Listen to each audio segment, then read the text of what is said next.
Hi guys, welcome back to our channel. In case you're new here, my name is Maren and I'm Maureen. Yeah, so in today's episode we're going to be reacting to a video, but before we play you this video, there's been a disconnect between Africans and African American, or if you like to call them Black Americans. And we all know what the impact slavery has had on all of us, be it Black Americans, be it Africans in Africa, be it Africans in diaspora. We all know what slavery did to all of us. But this is a comparison we are not going to talk about today, because each suffered what they did, and you can't compare the pain Black Americans went through or those that the native Africans who are left in Africa went through, because you can't measure the two of them. So we'll be playing you a video here. You can leave us your comments on what you think about this video, but we'll be coming back with our remarks. So let's watch the video and then we'll talk about it. It's been whack to be African, and we saw that and experienced it when y'all called that. So I'm African American, and I was dating this Nigerian guy, African American. I'm 27. He's also the same age. And this came up a lot in our discourse because he was kind of talking about that. Like, basically how he was just talking about how, like, African Americans didn't really embrace, like, African culture, traditional African culture, music, all of that type of stuff until more recently. And I was trying to let him know that, like, you have to understand, as an African American, first of all, our upbringings are a lot different. Because a lot of the African Americans who I would say are millennial and like the generation after that or whatever, a lot of those people, I mean, before that, the generation before millennial, so like baby boomers, all of that, you're forgetting that slavery was just abolished, like what, a little over 100 years ago? So a lot of my ancestors, my great-grandmother, whatever, they didn't know nothing about their African culture. Like, that's the big issue with slavery, is that we were ripped away from our culture. When it comes to just like overall education and everything, I feel like this is just a matter of, we're moving into a new time. We're moving into a new generation of people. We're moving into a time of information where a lot of African Americans in the last 10 years, 15 years literally, have just gotten information and knowledge about Africa, the real Africa, the beautiful Africa, the motherland. So I don't think that it's necessarily like trendy now for African Americans to embrace their African part of their ancestry. I think it's just the fact that we're just now getting exposed to this information. And I really think we need to shift the focus on how we can fuse our cultures together and teach each other and bridge the gap, because there shouldn't be any separation and like isolation amongst African American culture and African culture, because that's what they want. Like, come on now. Also, I just want to touch on the fact that, like, first of all, it's just now became cool to be Black for everybody, whether you're African American, Blacks, mixed, Black, whatever. Like, let's be real. If you go back to grade school, first of all, when I grew up in grade school, people were calling me Blackie, Midnight, Darky. This was going on in 2006, 2007. So, like, let's be for real here.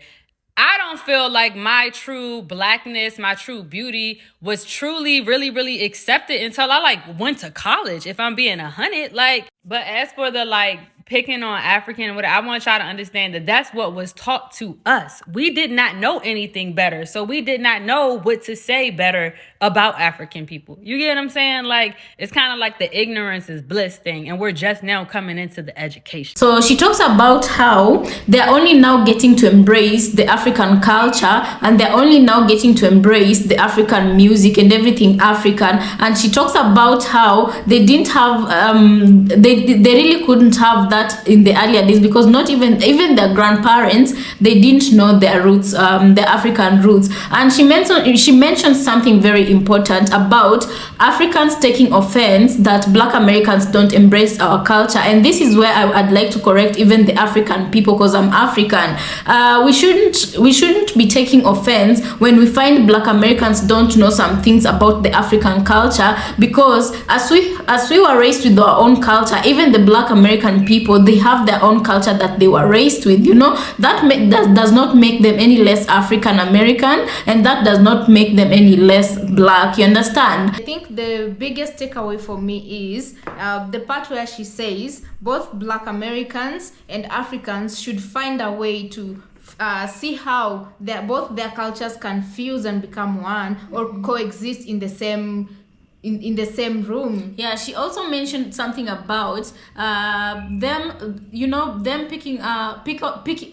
She also mentioned something about them picking on Africans, and she has mentioned something that we want to highlight. She says that they didn't know any better because that is what they were taught. The words they were using on Africans is what they were taught, what they were told to say, and it's only recently that they've been educated about the true beauty of Africa. So that has made them start embracing Africa and Africans even more. But it's a learning process and it's gradual. And Africans, what she's basically saying, Africans in Africa, you should understand that they're now just getting to relearn what they've been taught from early childhood about Africa and Africans. Another thing she said is that it might look trendy that right now a lot of African Americans want to reconnect with Africa. They want to come back to the motherland. They want to explore African culture. It might look like a trend, like it's trendy, but it's not actually what is happening. It's because they're only learning about this new information, and all of a sudden they're all interested and in knowing their